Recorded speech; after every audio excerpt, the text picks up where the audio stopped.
Today's gospel is a kind of day in the life of Jesus. And what a day, a very busy day indeed. A lot of people coming to him, to be healed by him, to be touched by him, and of course some to listen to him. And he doesn't turn anybody away. He doesn't say no to anybody. But note the rhythm of his life: work and prayer. You see, the Lord was accepted in Capernaum after being rejected by his own people in Nazareth. One place approval, another place rejection. But nothing puts the Lord off. See, what does he do? After a busy day's work, evening comes and early next morning he goes to a place for prayer. Wherever Luke mentions he went to a lonely place, it only means one thing: he went for a time of prayer. Of course, people found him where he was. Again, he had no time for rest or prayer. But here the point is important: the work and the prayer, the rhythm, the work and the prayer. Good to understand what is the purpose of prayer, or the purpose for having prayer time. Where is the need for prayer time?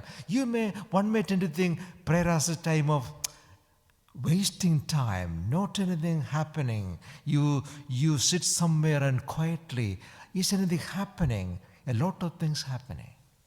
If you understand prayer in the right sense, prayer is not attempting to change the mind of God. Prayer is not giving advice to God as if he hasn't got it right. Prayer is all about looking for God's perspective. Prayer is all about try to discern what is God's perspective. Come back to the gospel again. What was he doing? A few days ago, rejection, and now the approval. Please don't go. Please stay with us. Please, we need you. Don't go anywhere. And what does the Lord say? No, I am going. You have to go to other places too. Your approval is wonderful. Your appreciation, oh, I like it, but I'm going. The message is, through prayer, the Lord has got the right perspective. He doesn't bother too much about rejection or approval. All he wants is, I want to give the love of the Father, the goodness of the Father, mercy of the Father to everybody. You got it? But people there, they too need me. They also need to know God's love and touch. So I am going. To summarize all this, my dear friends, prayer doesn't mean you need to have a prayer book. Prayer doesn't mean you should have something to speak to the Lord about. All that you need is a listening attitude. A listening attitude. Like Samuel, Lord, you speak, I am listening.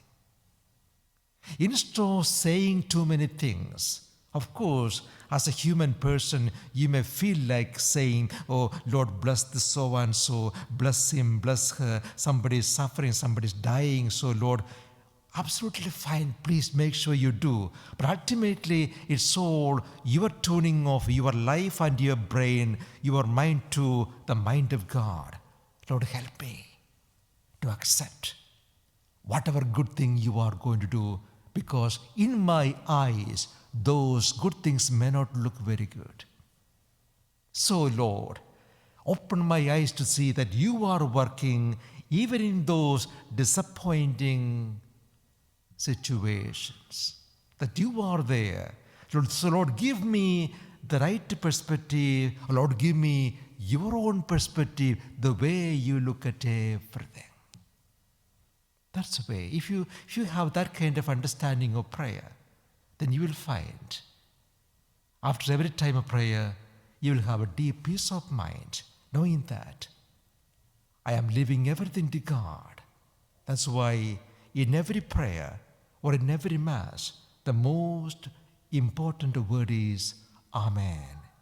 In the hymn we listen at the beginning of the Mass, the repetition of the word Amen, Amen, Amen, your will